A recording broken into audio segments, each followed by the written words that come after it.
Hi, I'm Greg Wasinski, and I'm here with Catholic performing artist Michael James Mette, talking about his new album, Between the Lines, and we're highlighting the song Heaven Come Rescue Me. Boy, don't we all need that? Yeah.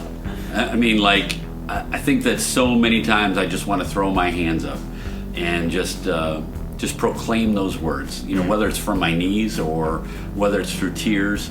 How did you come about to having the song resonate Right. or fall deeply in your heart? Well, this was I was on a retreat, and we had an exercise during the retreat that we were supposed to write a psalm.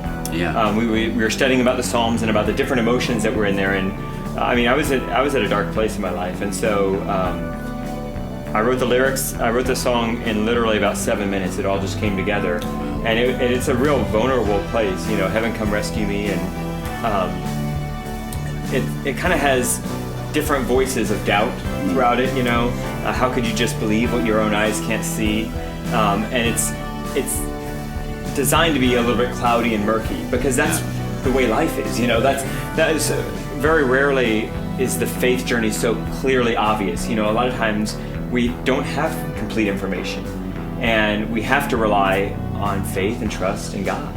Yeah, and I think that for so many people, when we look at the Psalms and we think about David lamenting, in those times that he says that out loud, it's kind of funny because we don't know what went into those when they were written.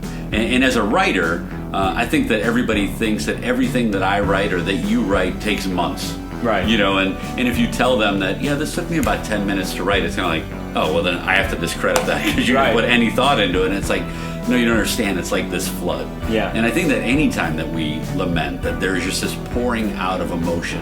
And you really capture that extremely well in this song. And there's one line that really struck me. Okay. Because we as humans place so much value on things of this world. Mm-hmm. And it was the line, more than idols I seek. Tell me, what does that mean? Well, I think it's something different for everyone. And in my life, it's been different things at different times in my life. Whether it's smoking or drinking or other things that just are not going to fulfill. Right. And not necessarily bad things, not like intrinsically evil things necessarily, but just like spending lots of time on YouTube or Facebook, that can become like this idol where it's taking me out of the moment there. So not settling for anything of this world, not settling for good things, but settling only for the greatest good. Yeah, I think so often that distractions that you mentioned take us from a point where we can touch the face of God into a place of feeling consumed by this world. And that's why I love that line, because when you're saying that, it's like, I don't want to seek the things of this world. I simply want to rest in the promise of heaven and know that that is the one thing that can rescue me. Right. And one of the things that I really appreciate about this song is that, like the chorus, it's like full. I'm just like screaming it out. It's not the Lord is my shepherd. There's nothing I shall want. So often we think of church music as being this kind of Hallmark card, adult contemporary thing, and it's like, no, the lamentations, the Psalms, like they're from the heart. They're from the gut. They're from the sackcloth covered in dung in the middle of the street. That's right. Like the only way you can really capture this is like that kind of punk rock, that Nirvana, that Smashing Pumpkins, that screaming it out. Yeah. That so often I feel like is lacking in a lot of the music you might associate with the church. Yeah.